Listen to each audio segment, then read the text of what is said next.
듣겠습니다. 오늘 찬양 우리 성가대 감사드립니다.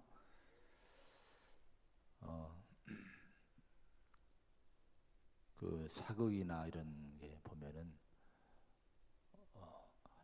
그 후계자가 되기 위해서 뭐 회사나 또 아니면 나라에서 왕들이 서로 치열하게 싸우고 다투는 모습들을 보게 됩니다. 계승자가 되면은 많은 영광을 누리게 됩니다. 그 영광을 누리기 위해서 또 명예를 위해서 세상 사람들은 많은 걸 희생시키면서 그 계승자가 되기 위해서 힘을 씁니다.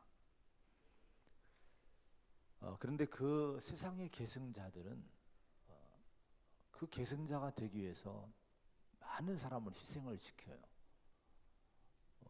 왕조를 이어받기 위해서 많은 사람을 죽이고 하는 걸 또 사극을 통해 보게 됩니다. 우리 성도는 세상의 그 어떤 계승자보다도 믿음의 계승자가 되기를 힘써야 됩니다. 하나님은 그 시대마다 하나님의 일을 이루시는, 뜻을 이루시는 사람을 세워요. 우리가 아브라함을 창세기를 통해 말씀을 나눴고, 이제 이삭과 야곱의 말씀, 또 요셉의 말씀을 앞으로 나누게 될 터인데, 이들은 그 시대의 믿음을 이어받은 믿음의 계승자로서 한 시대를 쓰임받은 사람들입니다. 근데 이 믿음의 계승자가 되는 거는 하나님께 쓰임받는 것인데, 근데 이 세상에서도 어떤 계승자가 되는 것은 쉬운 일이 아니지만은 믿음의 계승자도 거저 되는 것은 아닙니다. 사무엘상 16장에 보면은 하나님이 사울 왕을 패하고 새로운 왕을 세우기를 결심하고 사무엘 선지자를 이새라는 베들레헴의 이새라는 사람에게 보냅니다. 이새의 아들들을 전부 호출을 해요. 그리고 그들을 한마디로 오늘로 말하면 면접을 합니다. 한 명 한 명 사무엘 앞으로 이제 지나가게 합니다. 그런데 그 아들들이 전부 괜찮은 아들들인데 하나님은 아니란 거예요. 이 사람은 아니란 거예요. 7 아들들을 전부 내보냅니다. 그래서 이 사무엘이 또 다른 아들은 없느냐 하니까 막내가 남았는데 들에서 지금 양을 치고 있다, 이런 얘기를 이새가 합니다. 그때 그 아들을 데려오라고 하는데, 그 아들이 바로 막내인데 다윗이란 인물이에요. 다윗을 사무엘이 대면할 때 하나님이 말씀을 주십니다. 이가 그니, 이 사람이 바로 내가 원하는 그 사람이다. 이 사람에게 기름을 부어라, 이렇게 말씀을 해주셔요. 그래서 이 다윗이 사울 왕이 패해지고 그 다음에 이제 나라를 이어받는, 왕의 자리를 이어받는 이 계승자가 됩니다. 왕조가 바뀌는 거예요. 근데 사도행전 13장에 보면 이 사건을 가지고 이런 말씀을 신약에서는 했습니다. 13장 23절에 패하시고 다윗을 왕으로 세우시고 증언하여 이르시되 내가 이새의 아들 다윗을 만나니 내 마음이 맞는 사람이라, 내 뜻을 다 이루리라, 이렇게 말씀을 하셨어요. 사울왕을 세웠지만 이 사울왕이 하나님의 기대에 못 미치는 사람이 되므로 이 사울왕을 하나님 버리신 거예요. 그리고 다윗을 세우는데 다윗을 만났을 때에 하나님이 나는 이 사람이 마음에 든다는 거예요. 내 마음에 맞는 사람이라고 하는 거예요. 그리고 하신 말씀이 내 뜻을 내가 이 사람을 통해 이루겠다는 거예요. 이것이 바로 믿음의 계승자가 되는 거예요. 오늘 우리 이 자리에 나온 저와 여러분 모두가 하나님 앞에 지금 있습니다. 하나님이 저와 여러분을 지금 보시고 있는 거예요. 근데 하나님이 우리를 보실 때에 이런 마음을 드실 수 있는 성도로 나 자신을 세울 수 있기를, 그런 욕심을 갖기를 바랍니다. 내가 이 사람 보니 내 마음에 맞는다. 내 마음에 정말 이 사람 보니까 마음에 든다. 여러분, 세상에서 누구의 마음에 드는데 여러분 신경 쓰는 것보다도 우리는 누구의 마음을 들어야 됩니까? 저분의 마음을 들어야 돼요. 하나님의 마음에 드는 성도가 되어야 될 줄로 믿습니다. 그러면요, 하나님이 그 사람을 통해 이 시대에 하나님 자신의 뜻을 이루신다고 하는 거예요. 이게 얼마나 놀라운 영광스러운 축복의 일입니까? 오늘 그런 우리 소망을 갖고, 그런 기도 제목 갖고 기도할 수 있는 그런 이제 마음에 그 소망이 생기기를 축복을 드립니다. 그런데 오늘 이제 이 나오는 본문에 나오는 이삭이나 야곱의 모습을 보면은 믿음의 계승자가 되고 축복의 계승자가 되는 것이 우연은 아니라고 하는 거예요. 뭔가 좀 하나님의 뜻이 있는, 뭔가 남다른 모습이 있는 걸 오늘 우리에게 보여줍니다. 20절에 보면은 이런 말씀이 나와요. 이삭은 40세에 리브가를 맞이하여 아내를 삼았다, 이런 말씀이 나옵니다. 아브라함이 이삭을 낳을 때가 100세에 낳았는데 늦은 나이에, 너무 늦은 나이에 나왔죠. 근데 이삭을 보면 이삭이 자라서 40세가 돼서야 아내를 맞이해서 결혼을 했다고 하는 거예요. 그런데 이 야곱은 위대한 가문을 이루게 되죠. 때로 내 인생의 일들이 늦어진다고 생각되는 것들이 있을 거예요. 생각대로 잘 안 풀리고 안 되고 자꾸 지연이 되고, 그래서 마음이 조급할 때가 있을 거예요. 근데 여러분, 육신의 이 기준으로 볼 때 늦어진다고 너무 조급해하지 마시기 바랍니다. 약속의 아들이었던 이삭도요 40세가 돼서 겨우 결혼을 하게 된 거예요. 40살이 돼서 이 아내를 맞이하게 됐다고 하는 겁니다. 그럼에도 불구하고 이건 늦은 것이 아니에요. 하나님이 이 야곱을 믿음의 계승자로 세우셔서 위대한 가문을 그를 통해 나오게 하십니다. 우리가 하나님의 약속 안에 살고 믿음 안에 살기만 한다면요, 육신적으로 늦은 것 같아도 반드시 하나님은 그 사람을 쓰실 줄로 믿습니다. 이 믿음을 갖고 우리는 살아야 돼요. 21절에 보면은 그런 말씀이 나와요. 21절은 한번 같이 봉독을 해보겠습니다. 시작. 이삭이 그의 아내가 임신하지 못함으로 그를 위하여 여호와께 간구하매 여호와께서 그의 간구를 들으셨으므로 그의 아내 리브가가 임신하였더니, 자, 40세에 결혼했습니다.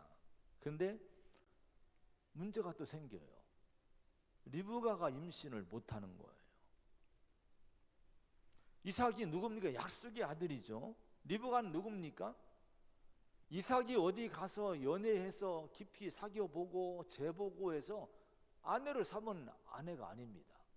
이삭은 얼굴도 보지, 결혼하기 전까지 얼굴도 못 봤어요. 아브라함이 자기의 늙은 종을 보내서 종을 통해서 구해온 전적으로 하나님이 구해주신 신부가 리브가입니다.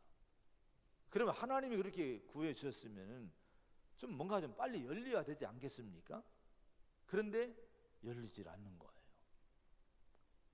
늦은 나이에 결혼했는데 또 뭐 더 늦어지게 됩니다. 자, 이것은 뭐 자식이 있느냐 없느냐 이런 문제가 아니라 우리의 가정이나 우리 삶 속에 이런 문제들이 있다고 하는 걸 여기서 얘기하고 있는 거예요. 중요한 진리는요, 이삭의 이 가정에 문제가 있는 가정이 되었지만은, 그러나 결국은 이삭이 그런 문제를 극복을 하고 위대한 믿음의 계승자의 가정을 결국은 이루게 됐다 하는 거예요. 그럼 어떻게 그런 심각한 문제를 안고 있음에도 불구하고 그런 문제를 극복하고 축복의 가정, 믿음의 계승자의 가정이 될 수 있었을까? 그 이유는 뭘까? 비결이 뭘까요? 21절을 다시 한번 보면요, 거기에 보면 이렇게 말씀을 해요. 그의 아내가 임신하지 못하므로 그를 위하여 여호와께 간구하매, 이렇게 말씀을 합니다. 이삭이, 가장인 이삭이 그 문제를 놓고 기도했다 하는 거예요. 문제 없는 가정이 있을까요? 문제 없는 사람이 있을까요? 다 있습니다. 여기 지금 제 앞에 지금 앉아 계신 여러분 모두의 가정이나 여러분 모두의 인생 속에요, 문제 없는 사람 없어요. 성도들의 여러분 면면을 하나하나 이렇게 살펴보고 하면요, 이 가정은 이 문제, 저 가정은 저 문제, 다 문제들을 안고 있더라고요. 자, 이삭의 가정도 여러분 똑같이 그런 동일한 문제가 지금 발생하게 된 거예요. 그런데 중요한 것은 이삭은 그 문제를 가정 불화의 이유로 삼지 않았다는 거예요. 이런 문제가 있었을 때 이삭은 가정의 어떤 불화, 부부의 문제 이런 걸 삼지 않고 이삭은 그 문제를 기도의 제목으로 삼은 거예요. 그리고 그 문제를 인내하면서 이삭은 기도한 거예요. 기도가 뭡니까? 하나님을 찾는 거예요. 하나님 앞에 서는 거예요. 우리 성도는요, 어떤 문제가 일어난다 할지라도, 어떤 문제를 만났다 할지라도 그것 때문에 불화하거나 그것 때문에 불행해지지 말아야 돼요. 그런 문제가 있으면 그 문제를 안고 우리는 누구한테 가야 됩니까? 하나님 앞에 서야 됩니다. 여러분 영적인 힘으로 이 문제를, 영적인 지혜를 가지고 하나님의 힘으로 이 문제를 풀어가려고 하나님 앞에 서는 기도하는 믿음의 성도가 되어야 될 줄로 믿습니다. 기도는 뭐예요? 믿는 거예요. 하나님을 믿는 거예요. 하나님 의지하는 거예요. 이랬을 때 하나님이 이 가정에 열어주시는 거예요. 문제를 풀어주시게 되는 거예요. 여기서 인생과 가정에 대한 진리를 하나 배웁니다. 행복한 가정, 복된 가정은 문제가 없다는 데 있는 것이 아니에요. 우리는 문제 없는 가정, 여러분 이렇게 원하지만요, 지금껏 많이 살아오지 않았습니까? 문제 없는 인생도 없고 가정도 없어요. 왜냐하면 세상이 악하기 때문에 그런 거예요. 우리가 살고 있는 이 세상이요, 호락호락하지 않아요. 무엇보다 영적인 면으로 보면요, 이 세상은 악한 마귀가 역사하는 그 짐승의 마귀의 그 역사가 여러분 이 혼탁하게 하는, 혼란스럽게 하는 이 세상이기 때문에 항상 우리 성도의 삶 속에도 수없이 많은 문제가 발생하게 되는 겁니다. 근데 중요한 것은 그런 가운데 행복한 가정을 이룰 수 있고 복된 가정을 이룰 수 있고 믿음의 계승자가 되는 가정을 이룰 수 있는 것은요, 뭔고 하니 그런 문제가 있을 때 기도하고 하나님을 찾는 성도, 그런 가정은 반드시 여러분 어떤 문제도 뛰어넘을 수 있다고 하는 거예요. 그런 성도가 되시기를 축원드립니다. 지금 있는 그 문제, 여러분이 붙들고 있는 그 문제, 지금 싸우고 있는 그 문제 때문에 여러분 정말 아까도 얘기했지만 불행해지지 마시고 어떤 불화가 되지 마시고 하나님 앞에 서시기 바랍니다. 분명히 하나님이 그런 믿음을 보시고 우리 인생을 아름답게 복되게 가정과 인생을 세우실 줄로 믿습니다. 26절의 말씀을 한번 또 보겠습니다. 26절입니다. 시작. 후에 나온 아우는 손으로서의 발꿈치를 잡았으므로 그 이름을 야곱이라 하였으며 리브가가 그들을 낳을 때에 이삭이 60세였더라. 자, 여기서 보고자 하는 것은 리브가가 그들을 낳을 때에 이삭이 몇 세였어요? 60세. 이삭이 몇 세에 결혼했어요? 40세. 계산이 딱 나오죠. 20년이 지났습니다. 자, 몇 년을 기도한 겁니까? 20년을 기도한 거예요. 일주일 기도도 힘들잖아요. 보름 기도 힘들잖아요. 사순절 기도 2주간 했지만 그거 참 힘들죠, 여러분. 힘들어요. 여러분 1년 기도 어려운 거. 근데 20년을 여러분 이삭은요 20년을 기도했다는 거예요. 가정의 문제, 인생의 문제를 놓고 인내하며 기도한 거예요. 그건 뭡니까? 믿음을 지켜낸 거예요. 신앙을 지켜낸 걸 말씀합니다. 자, 이렇게 20년을 기도했을 때에 이런 이삭의 기도, 이 부부의 기도가 그 가정에 심각한 문제가 있음에도 불구하고 건강한 가정으로, 믿음의 계승자의 가정으로 세우게 됐다고 하는 겁니다. 여러분, 오늘의 가정의 위기는 뭘까요? 인생의 위기는 뭘까요? 돈이 없는 것이 아니에요. 어떤 환경이 안 좋은 것이 아닙니다. 건강도 아니고 자녀가 없는 것도 아니고요. 실은 인생의 위기, 가정의 위기는 믿음이 부족한 거예요. 기도가 없는 거예요. 자, 우리는 모두가 믿음의 삶을 산다고 다 자부합니다. 그런데 여러분, 문제가 있을 때 내가 하나님 앞에 정말 그 문제 때문에 기도해야 되는 것이 마땅하지 않겠습니까? 기도하지 않으면 실은 믿음이 없다고 하면 뭐 좀 보지만 부족한 거예요. 믿음이 작은 거예요. 왜 그렇습니까? 믿음은 뭐예요? 하나님 의지하는 거예요. 몰라요. 너무 믿음이 좋아서 하나님 마음대로 하세요 하고 기도 안 하는지 모르겠지만 그건 아니에요. 여러분, 정말 믿음의 성도는 내 인생에 문제 놓고 기도하는 거예요. 여러분, 기도의 자리에 나가는 성도가 되기를 축원을 드립니다. 기도를 잃어버리면 이게 위기라고 하는 거예요. 내 인생의 기도가 여러분 살아있기를 축원을 드립니다. 기도하니 이삭의 가정에 기적이 나타났잖아요. 기도하니 하나님이 열어주셨지 않습니까? 우리가 기도로 살면 여러분, 지금 살아가고 있는 내 삶 속에서 이 문제들이 어떤 방법이든지 기도하고 하나님 의지하고 하나님께 상의할 때 어떤 방향이든지 어떤 방법으로든지 분명히 하나님은 우리 인생의 길을 터주시는 거예요. 열어주시는 거예요. 이걸 우리가 믿어야 됩니다. 이런 성도가 되시기를 축원을 드립니다. 어느 분이 기도는 탯줄과 같다고 얘기를 했어요.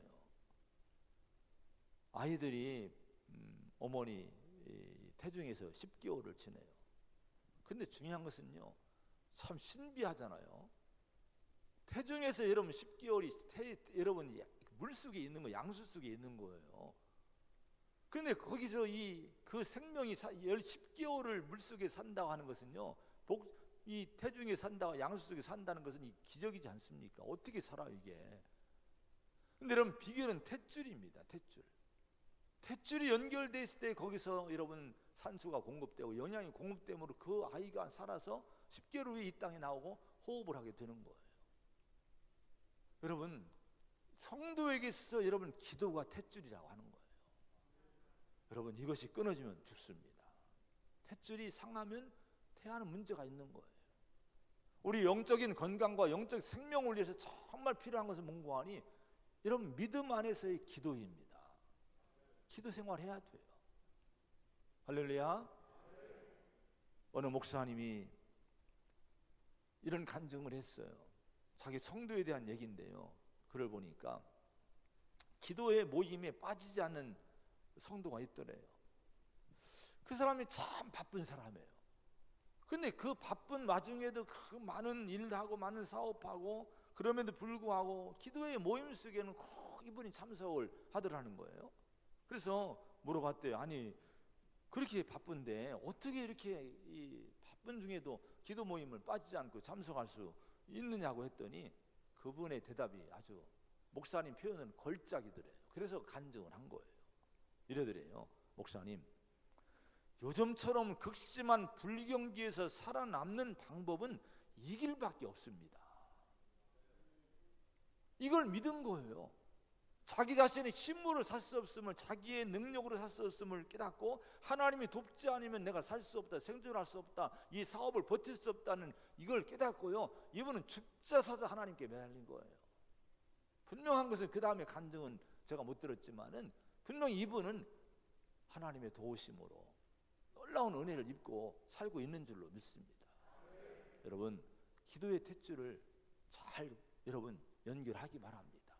기도의 삶을 사시기를 축원드립니다. 그런 다음에 믿음의 계승자가 되려면 어떤 믿음이 필요한 거 아니? 22절의 말씀 보면은 이렇게 말씀해요. 이제 하나님 은혜로 이제 임신하게 됐는데 쌍둥이를 갖게 됐어요. 근데 이 쌍둥이가 뱃속에서부터 싸우는 거예요. 서로 막 이걸 어머니 느낀대요. 어머니는요, 이 태중에 있는 뭐 남자는 모르죠. 여자분들은 그걸 안 돼. 이 태중에 있는 아이들을 느낀다는 거예요. 그래서 막 서로 싸우더란 거예요. 그래서 리브가가 이럴 경우에는 내가 어찌할꼬 하고 가서 여호와께 묻자온대, 이렇게 22절에 말씀합니다. 자, 복중에서부터 태중에서부터 아이의 문제 놓고 이 어머니 리브가는 기도한 거예요. 자녀들이 있습니까? 그 자녀들을 위해 기도하는 기도를 놓치지 말아야 돼요. 부모가 할 일이 뭐겠습니까? 여러분, 부모가 할 일은요, 정말 끝까지 우리 인생 마친 날까지 우리 부모의 할 일은 자식을 위해 기도해 주는 거예요. 이게 최고의 유산이고 최고의 축복임을 여러분 믿습니다. 제가 이렇게 오늘 목회하고 우리 부부가, 우리 가정이 사는 거, 우리 부모님의 평생 동안의 기도예요. 제 마음에 기억되는 것은 다른 게 없어요. 아버지가 돈 주지 않았어요. 부모님이 돈 유산을 주지 않았어요. 어릴 땐 너무너무 가난했어요. 먹을 게 없었어요. 뭘 먹고 싶어서 소뚜껑을 열어도 먹을 게 없었어요. 부모님은 남겨준 게 없어요. 근데 여러분, 저는 정말 우리 부모님이 너무 고마운 것은 저희들 위해서 너무 기도를 많이 해주신 거예요. 무슨 일 있으면 금방 처리하십니다. 그리고 다음날, 얘야 내가 처리했다. 여러분, 지금도 그 소리가 굉장히 기도 전화로 내가 처리했다. 나는 잠자고 있는데, 문제인 나는 잠자고 있는데 아버님이 처리하고 오신 거예요. 그 기도의 힘으로 제가 살고 있는 거예요. 부모가 할 일은 자식들에서 우리가 기도 많이 해야 될 줄로 믿습니다. 할렐루야. 자, 그런데 23절의 말씀 보면 23절입니다. 23절 같이 읽어봅니다. 시작. 여호와께서 그에게 이르시되 두 국민이 내 태중에 있구나. 두 민족이 내 복중에서부터 나누이리라. 이 족속이 저 족속보다 강하겠고 큰 자가 어린 자를 섬기리라 하셨더라. 자, 하나님이 응답을 해주십니다. 비밀을 말씀해 주셔요. 네 태중에 있는 두 아이는 나중에 두 국민이 나올 거라는 거예요. 두 민족이 네 복중에서 나올 거라는 거예요. 그런데 한 가지 비밀이 있는데 이런 이상한 얘기를 해주시는 거예요. 이 족속이 저 족속보다 강하겠고 큰 자가 어린 자를 섬기리라. 여러분, 장자가 먼저 난 자가 뒤에 나온 어린 자를, 작은 자를, 동생을 섬기는 일이 후일에 있을 거다. 하나님 이런 말씀을 해주시는 거예요. 여러분, 이 두 태중에 있는 아이가 누굽니까? 에서와 야곱이에요. 에서가 큰 아들이고 야곱이 작은 아들입니다. 근데 에서를 통해 또 민족이 나오고 또 야곱을 통해 또 이스라엘 민족이 나와요. 근데 하나님이 누구를 쓴다는 거예요? 야곱, 동생, 어린 자인 동생을 통한 그 야곱을 통한 그 민족을 쓰겠다는 거예요. 그 동생을 쓰겠다는 거예요. 왜 이 얘기를 여기서 하시고 있을까요? 이 창세기에 이 말씀하신 이유는요, 이 창세기 1차 독자는 출애굽을 한 이스라엘 민족입니다. 가나안 땅을 향해 간 이스라엘 민족이에요. 자, 이 이스라엘 민족에게 이 말씀에 이런 과거에 옛날에 오래전에 있었던 이 조상들의 얘기를 해주시는 이유가 뭡니까? 야곱의 자손인 작은 자의 어린 자의 자손들인 이스라엘 민족에게 이 얘기를 하고 있는 거예요. 너희들은 하나님의 은혜로 지금 세워진 민족이란 거예요. 원래 자격이 없는, 원래 조건이 안 되는 그런 이 야곱의 자손이지만은 하나님이 너희를 택해서 너희를 큰 자가 되게 했고 너희를 이 큰 민족으로 세워서 쓰는 것은 전적인 하나님의 은혜다. 이거 잊지 말고 살아라. 이 얘기를 지금 하시고자 이 말씀을 여기에 기록을 한 겁니다. 신명기서 7장 6절로 10절에 보면 이런 말씀이 나와요. 너는 여호와 내 하나님의 성민이라. 내 하나님 여호와께서 지상 만민 중에서 너를 자기 기업의 백성으로 택하셨다. 여호와께서 너희를 기뻐하시고 너희를 택하심은 너희가 다른 민족보다 수요가 많기 때문이 아니니라. 너희는 오히려 모든 민족 중에 가장 적으니라. 이런 얘기를 해주시는 거예요. 하나님이 많은 민족 중에 성민으로 택해서 특별히 택해 주셨다는 거예요. 근데 너희를 택한 것은 너희가 다른 민족보다 뛰어나기 때문이 아니란 거예요. 너희보다 더 뛰어난 민족도 너무너무 많다는 거예요. 근데 그 중에 내가 너희 이스라엘 민족을 내가 택해서 나의 성민은 나의 백성으로 삼으셨다는 거예요. 그 이유가 뭡니까? 이렇게 얘기를 하셔요. 여호와께서 다만 너희를 사랑하심으로 말미암아 이렇게 얘기를 하십니다. 그 이유는 너희를 사랑하기 때문이라고 말씀을 하셨습니다. 여러분, 이 말씀이 오늘 우리에게 주시는 말씀으로 또 적용을 해야 돼요. 오늘 저와 여러분이 늘 자부심 갖는 것이 뭡니까? 나는 하나님 백성이란 거예요. 너무너무 자부심 갖습니다. 하나님의 자녀입니다. 하나님 백성입니다. 우리는 천국의 소망이 있어요. 영생 얻었어요. 그런데 여러분, 이 모든 것이 여러분 내가 잘나서 내가 똑똑해서 내가 남보다 세상 저 믿지 않은 사람보다 윤리적으로 도덕적으로 더 막 깨끗하고 뭐 의롭고 선하고 착해서 여러분 하나님의 자녀가 된 것이 아니란 거예요. 천적인 하나님의 은혜라는 거예요. 에베소 2장에 보면요, 우리를 향해서 본질상 진노의 자식들이라고 자녀들이라고 얘기합니다. 우리 인간은 날 때보다 다 진노의 자녀라고 하는 거예요. 근데 긍휼이 풍성하신 하나님이 우리를 사랑하신 그 큰 사랑으로 인해서 예수님 보내셨고 예수님을 통해 우리 죄를 사하셨고 우리를 구원해 줬다는 거예요. 우리가 구원받고 하나님의 자녀가 된 것은 전적인 하나님의 은혜로 됐다는 거예요. 오늘 여러분, 우리는 그래 자랑할 것이 없어요. 목사도 자랑할 것도 없고요, 여러분도 자랑할 것이 없어요. 겸손하게 난 하나님의 은혜로 됐구나, 나는 은혜로 하나님의 자녀가 됐구나, 이 은혜 의식을 갖고 하나님을 높이는 성도가 될 때 이런 성도가 믿음의 계승자가 될 수 있다고 하는 겁니다. 이 은혜 의식이 왜 중요합니까? 27절의 말씀 한번 같이 봅니다. 27절입니다. 시작. 그 아이들이 장성함에 에서는 익숙한 사냥꾼이었으므로 들사람이 되고 야곱은 조용한 사람이었으므로 장막에 거주하니. 자, 에서를 보면요, 익숙한 사냥꾼이었대요. 그래서 들사람이 됐대요. 장막도 오지 않고 혼자 막 들판에서 막 뛰어다니면서 사냥하고 먹고 막 야생의 인물이 된 거예요. 근데 여기 익숙한 사냥꾼이라는 것이 이 문장이 나와요. 단어가 나와요. 익숙하다는 것은요, 지식과 함께 지식이 삶으로 완전히 이루어지게 된 거예요. 자, 사냥에 대한 지식만 안 것이 아니라 그 지식이 활용이 돼서 진짜 이 에서는요 사냥꾼이 됩니다. 정말 유능한 사냥꾼이 되는 거예요. 자기 능력이 뛰어난 사냥꾼이 되는 거예요. 자, 이건 뭡니까? 오늘날로 얘기하면요, 능력이 뛰어난, 남보다 출중한 거예요. 실력이 있는 거예요. 막 무슨 일을 하면 다 처리도 잘하고요, 막 일도 잘하고요, 막 이런 재능이 뛰어난 사람을 얘기합니다. 에서가 그런 인물입니다. 요즘으로 말하면 참 매력 있는 사람입니다. 그런데요, 32절에 보면 이런 말씀이 나와요. 32절에 같이 한번 읽어봅니다. 시작. 에서가 이르되 내가 죽게 되었으니 이 장자의 명분이 내게 무엇이 유익하리요? 여기 이걸 주목해 보세요. 내가 죽게 되었으니, 그 출중하게 뛰어난 능력 있는 사람도 죽게 됐다는 거예요. 배고파 죽게 됐다는 거예요. 여러분, 내가 능력 있다고 내가 배부릅니까? 내가 많이 배웠다고 배부릅니까? 그렇지 않아요.